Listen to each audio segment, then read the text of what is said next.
Hello and welcome to Starbound's second channel. My name is Gabriel the Bibi Capaldi and I'll be your narrator today. But before we get into today's story, please do check down below that you are subscribed to the channel. It's 100% free and helps us pop up on your feed a bit more often. Ludar stared at the horizon as another Lumahiri defense line collapsed under the Komori assault. 6 months of brutal war had taught him to recognize defeat, and this was its unmistakable face. Methodical, relentless, and inevitable. Their people were fighting valiantly, but valor alone couldn't overcome the overwhelming numbers. The thought that had been growing in his mind for weeks finally crystallized into certainty. Conventional warfare would not save them. "How many casualties?" he asked, though he already knew the answer would be too many. The neural implant nestled against his skull buzzed with incoming data. A technology originally designed for academic and scientific collaboration, now repurposed for war communications. Every few seconds, new casualty reports, tactical assessments, and strategic recommendations flooded directly into his consciousness, a relentless stream of increasingly dire information. 1,700 in Sector 4 alone, replied General Kormar, his voice heavy with the weight of command. But they lost over 5,000! The command center of the Lumahiri forces hovered miles above the actual front lines, a perfect example of their engineering brilliance even in despair. The floating platform was a construction of translucent alloys and gravity manipulation, allowing those inside to witness the decimation of their world through reinforced viewports and countless screens. Tactical displays bathed the room in a cold blue glow, highlighting the sharp angles of Lumahiri faces as they tracked the relentless advance of the Komori forces. Ludar stood motionless before the central display, his tall, slender frame rigid with tension. Like all Lumahiri, his most striking feature was the network of luminescent veins tracing patterns along his neck, evolutionary remnants from ancestors who used bioluminescence to navigate the darkened caverns of their ancient past.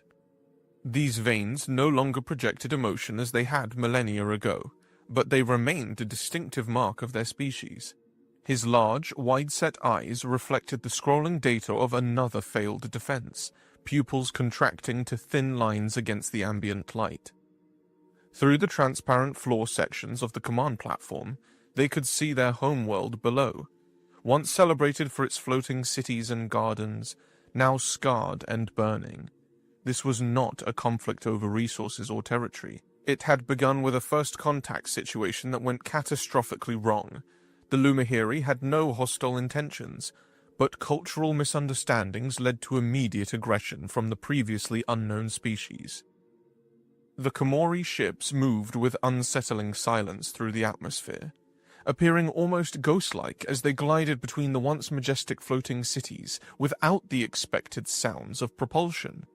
What was particularly concerning was that while they had destroyed much of the Lumahiri aerial defenses, they hadn't bombarded the planet into submission despite clearly having the capability.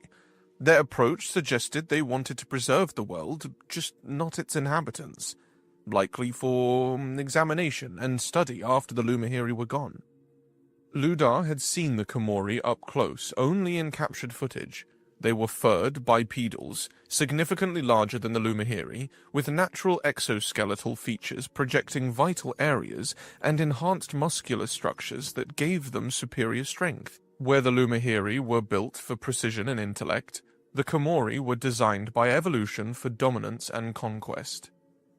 "They don't care about casualties," Komar said, watching as the displays updated to show yet another Komori assault wave forming. "They simply overwhelm with numbers what they can't win with strategy."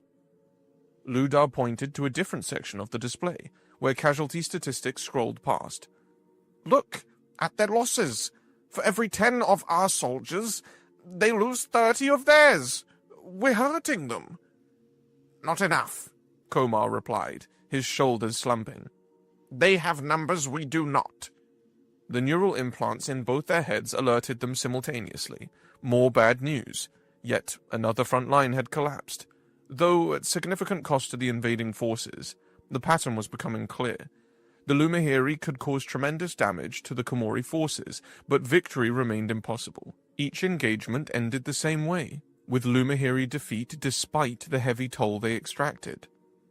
Their conversation was interrupted with a communication request flashed on the main display. The face that appeared belonged to Hasari, the Komori general, his exoskeletal features arranged in what might be their version of a diplomatic expression. Lumahiri leadership, Hasare began, his translated voice unnaturally smooth. You continue to resist what is inevitable. Komar stepped forward, keeping his posture straight despite his exhaustion. We will defend our world to the last, Lumahiri. Your forces have suffered heavy losses. Is this slaughter really necessary? Your species represents a potential threat, Hasari replied, his artificial tone conveying no emotion. Your continued existence cannot be permitted. We never threatened you, Komar responded, his eyes narrowing with indignation. First contact was peaceful until your forces opened fire. Your delegation disrespected sacred protocols and mocked our religion, Hasari countered. While this is regrettable, we cannot allow a potential hostile species to remain now that things have escalated this far. This is not personal, merely preventative. As Hasari continued to speak, his words became increasingly condescending. He repeated many times with different words that this was nothing personal, and that his species couldn't afford the chance that the Lumahiri would one day come to their homeworld and do the same that they had done here. Though exactly what offense the Lumahiri had committed remained deliberately vague. We offer terms, Hasari said finally. Surrender your military capabilities, submit to Komori authority, and your species will be preserved under study protocols. You have 6 hours to respond. The communication ended abruptly, leaving the command center in silence. After a long moment, Komar's posture slumped further. We should consider the terms. Our people might survive as specimens, at least. Around them, the other Lumahiri officers stared at their general in shock. Though few could argue with his assessment, the statistics were unmistakable. Total defeat was merely a matter of time. Yet, Ludar refused to accept this outcome. His mind raced through possibilities, analyzing and discarding options at a furious pace. There must be something they hadn't tried, some approach that could change the seemingly inevitable outcome. While Komar seemed ready to capitulate, Ludar kept searching for a solution to what appeared unsolvable. There's one option we haven't tried, Ludar finally said, breaking the heavy silence. The Galactic Mercenary Network.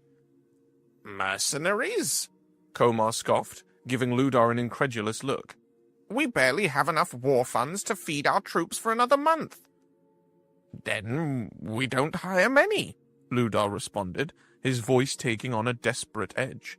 We hire one, the most expensive one.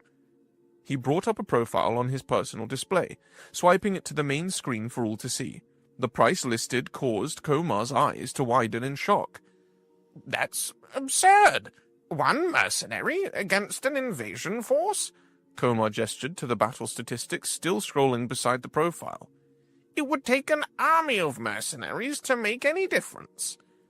This isn't just a mercenary, Ludar insisted, enlarging the image accompanying the profile.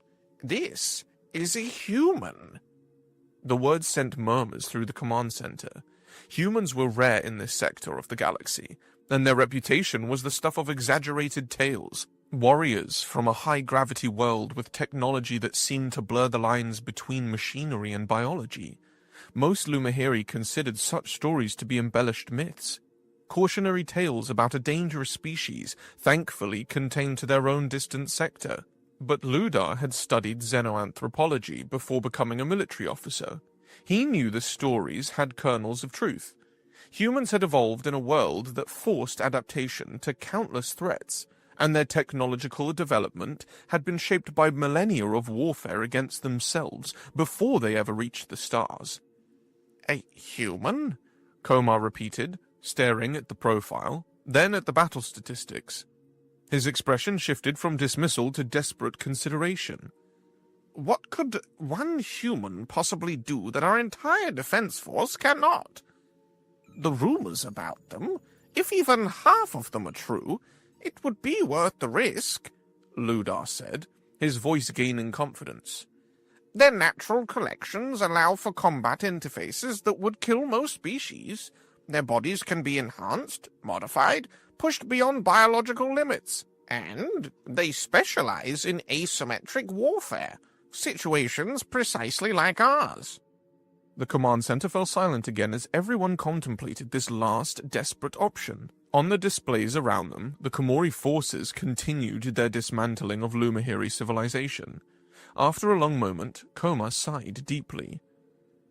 The price?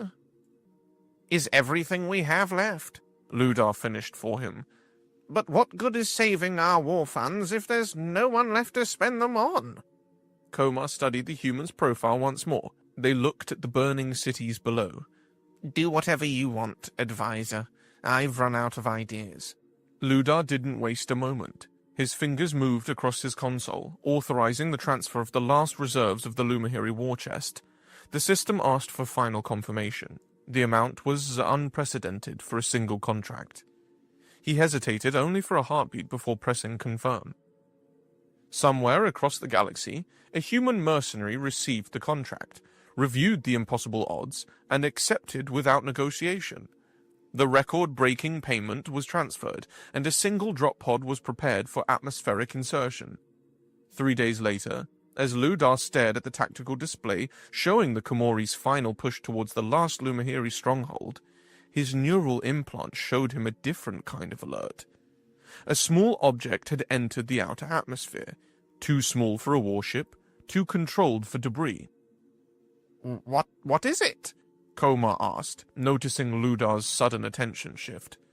Our last hope, Ludar replied, watching as the tiny blip descended towards the heart of the Komori command structure. A single drop pod with one human inside. Koma looked skeptical, but as they both watched the pod's trajectory, impossibly accurate, evading automated defense systems with ease, his expression slowly changed to one of disbelief, then to the first glimmer of hope he'd shown in weeks. The observation deck had been hastily converted into a war room specifically to track the incoming mercenary. Advanced tracking systems, calibrated to their highest sensitivity, followed the human's drop pod as it carved a blazing path through the atmosphere. Senior military staff crowded around the displays, their expressions tense with a mixture of hope and skepticism, the veins in their necks glowing steadily with heightened alertness. Entering upper atmosphere now, announced a technician. As all eyes fixed on the main display, the small dot representing the drop pod blinked as the tracking algorithms updated its position. Ludar stood rigid beside General Koma, both watching with intensity as the pod's trajectory data scrolled alongside the main visual. A storm system that had developed over the battlefield, whether natural or from the consequences of war was unclear, created turbulent atmospheric conditions. Missile flashes from Kahori defense systems illuminated the clouds, creating an appropriately dramatic backdrop for what was about to unfold. You're sure this human understands the mission parameters? Koma asked, his voice tight with doubt. The contract was clear, Ludar responded, trying to project more confidence than he felt. Complete disruption of the Komori command structure, with extra compensation for each high-ranking officer eliminated. On the screens, they could see that the battlefield below had changed dramatically in recent days. The Komori had pushed further inland, establishing a primary command post in what was once the Lumahiri capital's central plaza. 5 Komori generals, including Hassari, now directed different aspects of the invasion from this location. Their forces had formed a perimeter around this command post, with heavy artillery and air defense systems established in concentric rings, a fortress within a conquered city. The pod continued its streaking descent, leaving a fiery tail that bisected the darkening sky. What initially appeared to be a standard entry pattern suddenly changed. It's altering course, the same technician called out, confusion evident in his voice. The trajectory is... No, that can't be. Ludar leaned forward, studying the readings. On the main display, they watched as the pod began performing a series of maneuvers that should have been deadly for a living being entering the atmosphere at such velocity. The Komori anti-aircraft batteries tracked and fired, but the pod moved with uncanny speed, threading between energy blasts that would have vaporized anything else. That's impossible, Komar whispered, his eyes widening. No drop pod has that kind of maneuverability. The living being inside should break apart under those G-forces. Humans, Ludar said. Hopefully the legends were true. The pod's trajectory became increasingly focused, and with mounting disbelief, everyone on the observation deck watched as it aimed directly for the Komori Central Command Post. Defense systems fired frantically, filling the sky with energy bursts and missile contrails, but the pod weaved between them with precision that seemed almost persistent. It can't be. Komar gasped as the pod's final destination became clear. It's aiming for... The impact was visible even from their altitude, a flash of light followed by a shockwave that rippled through the Komori defense rings. The pod had crashed with pinpoint accuracy, directly onto the central command structure. The surveillance feed zoomed in automatically, showing Komori soldiers scrambling in confusion as the smoking pod had crushed several of their number beneath it, including, Ludar realized with a jolt of vindication, General Hassari himself. A stunned silence fell over the observation deck as they watched the live feed of the pod's door opening, atmospheric pressure equalizing in a cloud of steam. A figure emerged, tall by Lumahiri standards but average for a human, clad in armor that seemed to shift colors to match the surroundings. The human paused for only a fraction of a second, assessing the chaos, before drawing a sidearm with fluid precision. 2 nearby Komori officers fell before they could even raise their weapons. 3 high-ranking officers eliminated in first 30 seconds, Ludar noted, the veins in his neck glowing brighter with vindication. This was exactly what he had hoped for, what he had spent their last war funds on. On the screens from their spying squads, they watched as the remaining Komori generals frantically ordered their forces to converge on the human. Hundreds of soldiers began to close in, forming a tightening circle around the impact site. They'll overwhelm him, Komar said, his voice dropping as hope faded once more. But the human, this mercenary they had staked everything on, showed no signs of concern. As the first wave of Komori soldiers rushed forward, the human's movements became a blur of lethal force. The sidearm fired in precise 3-round bursts, each cluster finding vulnerable points in Komori exoskeletons. When the closest attackers closed to melee range, the human shifted tactics without hesitation, the gun disappearing into a holster as combat blades extended from forearm sheaths. The fight that followed left the Lumahiri observers speechless. The human moved through the Komori soldiers like water flowing around stones, always in motion, never where the enemy expected. Each movement flowed seamlessly into the next, every strike targeting joints, sensory organs, or the narrow gaps in natural armor that only someone with intimate knowledge of Komori physiology would know how to exploit. How? One of the senior officers whispered. How can he do that? When a Komori heavy weapons team set up at the edge of the plaza, the human didn't retreat. Instead, a small object was pulled from a compartment and thrown with perfect aim. The resulting explosion wasn't large, but it was enough to hurt the living. He is, Ludar noted, smashing them like insects. As the battle intensified, a Komori combat vehicle rolled into the plaza, its main cannon swiveling to target the human. This seemed finally to be an overwhelming threat. No single combatant could withstand such firepower. The human sprinted directly toward the vehicle instead of away from it. Before the cannon could fire, the mercenary had leapt onto its hull, attached something to its armor plating, and vaulted away. Seconds later, the vehicle's systems failed visibly, its lights flickering out as its engine died. An EMP charge, Komar said, his tactical experience recognizing the technology. Disabled rather than destroyed. A direct communications channel activated, and the human's voice came through for the first time, calm and measured despite being in the midst of combat. Primary target eliminated. Moving to secondary objectives. 4 command-level targets remaining. I hope you can all afford the bonuses you promised me. The voice had an unsettling quality. Not mechanical exactly, but altered, enhanced. It carried undertones that suggested vocal modifications designed to optimize communication clarity under combat conditions. This wasn't just a mercenary. This was a living weapon system. Acknowledged, Ludar responded, unable to keep a note of awe from his voice. Be advised, Komori reinforcements approaching from Western Quadrant. Noted. The single-word response carried confidence that bordered on indifference. On the screens, they watched as the human methodically worked through the Komori forces, moving toward the location where intelligence suggested the second general had retreated. The fighting style continued to evolve, adapting to each new threat with seemingly limitless tactical options.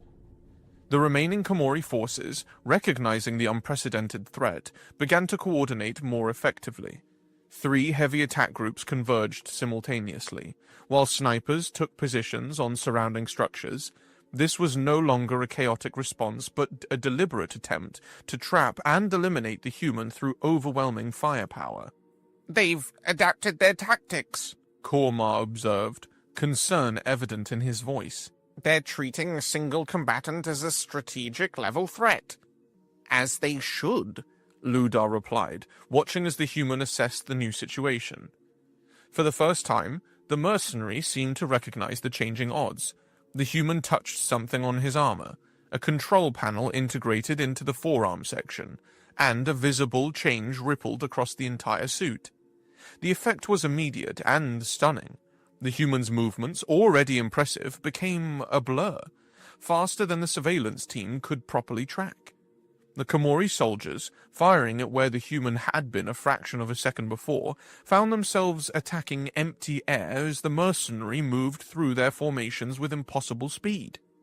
Cybernetic enhancements activated. The human's voice came through the communication channel, with something almost like satisfaction underlying the words. Now, it's a fair fight. What followed was unlike anything the Lumahiri had witnessed in 6 months of brutal warfare. The human moved through the Komori fences with a combination of speed, accuracy, and lethality that defied conventional combat physics. Each movement served multiple purposes: a dodge that positioned itself for a counterattack, a strike that used an enemy's momentum against them, a trajectory that kept multiple opponents in disadvantageous positions. This is what the contract paid for, Ludar said quietly, as they watched the human dismantle what had been an overwhelming force. This is why one human is worth more than some armies. The second Komori general attempted to escape in a transport vessel, lifting off from a makeshift landing pad behind the command post. The human noticed immediately, drew what appeared to be a compact launcher from a back-mounted holster, and fired a single projectile. The transport's engines flared briefly before the entire craft lost power, settling back to the ground with a heavy impact. The human was moving toward it before it had fully settled, dispatching the protective detail methodically before reaching the general. Unlike the chaotic death of Hassari, this elimination was executed with chilling coldness, a single shot that penetrated the Komori's natural armor at its thinnest point. Secondary target eliminated, the human reported, moving to the next objective. The battlefield had transformed from an organized Komori occupation into a spreading zone of chaos. The invaders, confronted with a threat outside their experience, began to abandon ordered formations in favor of more defensive postures. Signal chatter, intercepted and translated by Lumahiri intelligence, indicated growing fear among the Komori forces. The word they used to describe the human was translated roughly as demon. They're afraid, Komar said, disbelief and hope mingling in his voice. One human has them afraid. Ludar watched as the mercenary continued the systematic campaign against the Komori command structure. This was more than he had hoped for. Not just a disruption, but a complete reversal of the invasion's momentum. As night fell fully over the battlefield, the human activated another system in the combat armor, a field that bent light around the suit, rendering the mercenary nearly invisible against the darkness. The Komori, lacking the advanced visual enhancements that might counter such technology, found themselves hunting shadows. We should deploy ground forces to support, Kormar suggested, military instincts recognizing the opportunity. Ludar considered this briefly before shaking his head. No, we'd only get in the way. This isn't our kind of warfare anymore. On the screens, they watched as the human disappeared into the night, moving toward the last known position of the third Komori general. The battle was far from over, but for the first time since the invasion began, Ludar allowed himself to feel something beyond desperate calculation. He felt hope. As night deepened, the human continued his methodical advance through enemy territory. The Komori, initially confident in their overwhelming numbers, now moved with hesitation, constantly looking over their shoulders. Word had spread quickly through their ranks about the devastating efficiency of this single combatant. Dawn broke over a transformed battlefield. Ludar hadn't left the command center all night, transfixed by the unfolding destruction of what had seemed an unbeatable enemy. What had been an organized Komori occupation was now a fragmented chaos of isolated units, desperately trying to re-establish the chain of command. Third quadrant is showing heavy Komori reinforcements, Ludar communicated to the human mercenary, who they now knew was called Merrick. They're attempting to flank your position. Understood, came the terse reply. On the surveillance feed, they watched as Merrick scaled a half-collapsed building with great speed, using one arm that suddenly extended like a grappling hook. The massive sniper rifle on his back hadn't showed him in the slightest. The urban environment, already damaged from previous fighting, had become a three-dimensional chessboard for the human mercenary. Merrick moved through the ruins with an intuitive understanding of sightlines, cover, and tactical advantage that made it clear this was far from his first urban combat zone. Reaching a vantage point, Merrick unslung the rifle, a weapon almost as long as he was tall. Within seconds, he began eliminating Komori squad leaders across the battlefield. Each shot found its mark despite the darkness. The Komori formations, already disoriented from the loss of their generals, now collapsed into disarray as their field leadership vanished in an orchestrated sequence. The remaining Komori generals had separated to different command positions, abandoning their central headquarters after witnessing the fate of their colleagues. They now directed their forces from mobile command units, constantly on the move to avoid being targeted. It was a desperate strategy, and, from the Lumahiri command platform, Ludar could see it was already failing. When a Komori aircraft approached Merrick's position, the human didn't retreat. Instead, he reached into a compartment of his armor and released what appeared to be a handful of sand. The sand spread out, revealing itself to be hundreds of tiny drone insects that swarmed towards the aircraft, infiltrating its engines and detonating in coordinated sequence. The aircraft spiraled down, crashing into a Komori artillery position. Drone swarm depleted, Merrick reported casually, moving to position Bravo. The Lumahiri command center watched in astonishment as one human kept moving. The fourth Komori general committed a fatal error, attempting to coordinate a counterattack from what he believed was a secure position. Merrick infiltrated the mobile command unit with such stealth that the first indication of his presence was the general's sudden collapse. The nearly microscopic dart in his neck visible only when the surveillance feed zoomed in to maximum magnification. The fifth and final general, watching his entire command structure crumble around him, adopted a desperate strategy, ordering all remaining forces to converge on Merrick's last known position. Thousands of Komori soldiers formed a tightening circle, certain that no single combatant could withstand such numbers. They're concentrating everything they have left. Kormar observed, his voice tense. Even a human can't fight thousands at once. Ludar studied the tactical display, noting how the Komori forces had left other positions vulnerable in their desperation to eliminate the human. Perhaps that's exactly what he wanted. On the surveillance feed, they watched as Merrick calmly assessed the approaching forces. Instead of seeking escape, he moved to the center of a ruined courtyard, seemingly inviting the attack. As the Komori closed in, weapons charged and ready. Merrick activated his most devastating tool yet, a localized EMP that expanded in a perfect sphere around him. Energy weapons flickered and died in a half-mile radius, leaving the Komori with only physical weapons. Electronic warfare capabilities, Ludar noted with appreciation. He's leveling the playing field. As the confused soldiers looked at their malfunctioning equipment, Merrick emerged in their midst, now wielding blades that extended from his forearms. The ensuing combat was so swift and efficient that many Komori didn't even realize that they had been defeated until they fell. The human moved through their ranks like a force of nature, unstoppable, inevitable. The final general, watching this unfold from what he believed was a secure bunker, found Merrick suddenly standing before him, blood-slicked blades still extended from his armor. The surveillance feed couldn't capture what words were exchanged, but the outcome was clear. The general activated an emergency communication channel to the Komori fleet in orbit. Cease all hostilities. The general's translated voice echoed through the Lumahiri command center. We will withdraw from this planet. The Lumahiri officers stood in stunned silence, unable to process what they were hearing. After 6 months of relentless warfare, after watching their cities fall and their people die, victory had come in the form of a single human, with a set of specialized skills and tools.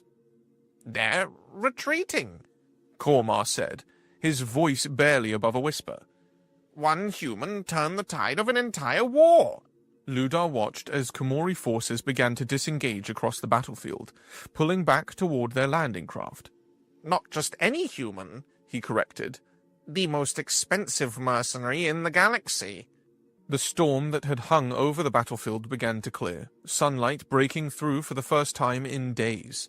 Below, the human mercenary emerged from the bunker, helmet still in place, moving with the same confidence he had shown since arriving.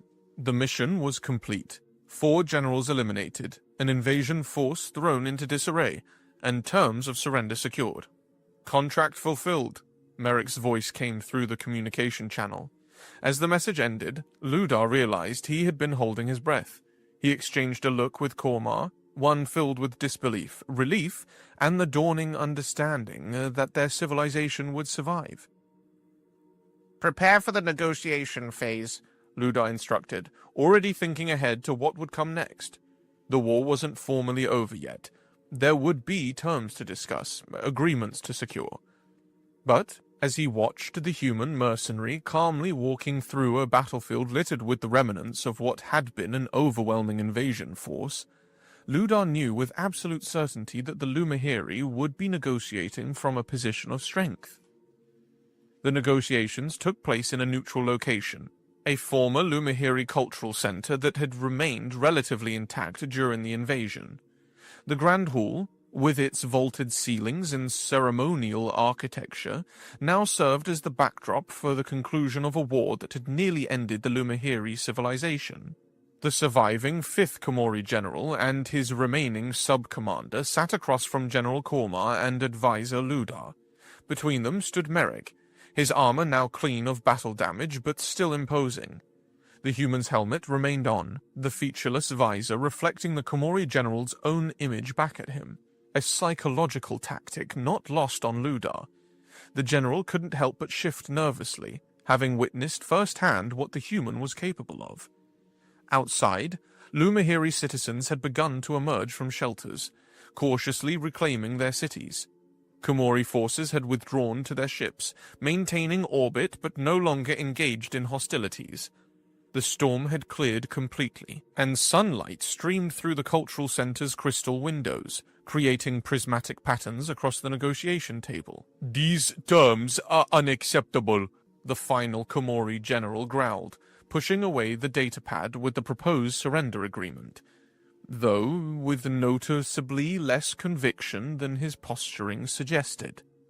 Merrick, who had been standing silently behind the Lumahiri delegation, took one step forward. The simple movement caused the Komori general to flinch visibly, the memory of being confronted in his bunker still fresh. "Perhaps I should clarify something," Merrick said, his voice modulated through his helmet speakers. "I'm not part of these negotiations. I'm simply insurance." What does that mean? The sub-commander asked, looking nervously at his superior. It means Ludar interjected, gaining confidence from Merrick's presence. that while you were focused on our planet, you failed to notice that we've been in contact with the human mercenary network. Merrick has colleagues, many of them, who are currently awaiting coordinates. This was a bluff, but one delivered with perfect conviction. The Komori generals and his subordinate exchanged glances. One human has decimated your invasion force, Korma added. Imagine what a dozen could do to your home world. Merrick casually tapped a control on his wrist display. A holographic projection appeared, showing what appeared to be targeting data for the Komori home system. Another bluff, but the meticulously prepared details, secretly produced by Lumahiri intelligence overnight, made it convincing. We did not come here planning for total war, the Komori general said, his posture slumping slightly. His forced bravado was rapidly fading. No one wants a total war, Ludar responded. Yet here we are. The terms are simple. Complete withdrawal from our system, formal recognition of Lumahiri sovereignty, and reparations for damage caused. And if we refuse? The sub-commander challenged, though his tone betrayed he already knew the answer. Merrick answered by removing a small device from his armor and placing it on the table. It projected the images of 11 other humans, each with specialized combat armor similar to Merrick's. "My team is assembled," Merrick stated. "They await my signal. Decision time." The Komori general pulled the datapad back and reviewed the terms again, his gaze occasionally flicking up to Merrick's impassive visor. We will withdraw. We will recognize your sovereignty. The reparations, however, are non-negotiable, Ludar interrupted. Consider them the price of education. You've learned an expensive lesson about attacking planets for stupid reasons. Hours later, the treaty was signed. As the Komori delegation departed, Ludar approached Merrick, who was preparing his own ship for departure. Your fee has been transferred as agreed, with the bonuses for the eliminated generals, Ludar said. The Lumahiri owe you a debt beyond currency. Merrick removed his helmet for the first time, revealing surprisingly ordinary human features. "Just business," he replied. But there was a hint of something more in his expression. Was it true? Ludar asked. About your team being ready to deploy? Merrick smiled slightly. Would it matter? The threat worked. And if it hadn't? The human's expression turned serious. Then I would have finished what I started. That is, if you could afford it. As Merrick's ship lifted off, Ludar rejoined Korma at the command platform, watching the Komori fleet break orbit. Do you think they'll honor the agreement? Korma asked, his expression still cautious. Ludar considered this as they watched Merrick's small ship accelerate away from their world. I think the galaxy will soon hear stories about what happened when the Komori encountered the Lumahiri, and their human ally. Some lessons only need to be taught once. The floating platform's viewports showed their world below, damaged but intact, ready to rebuild. And somewhere in orbit, the last Komori ship from the invasion force carried word back to the Komori homeworld. A single human mercenary had accomplished what their military analyst had deemed impossible. Perhaps this war would become just another myth that other species wouldn't believe. but one the Komori would never forget.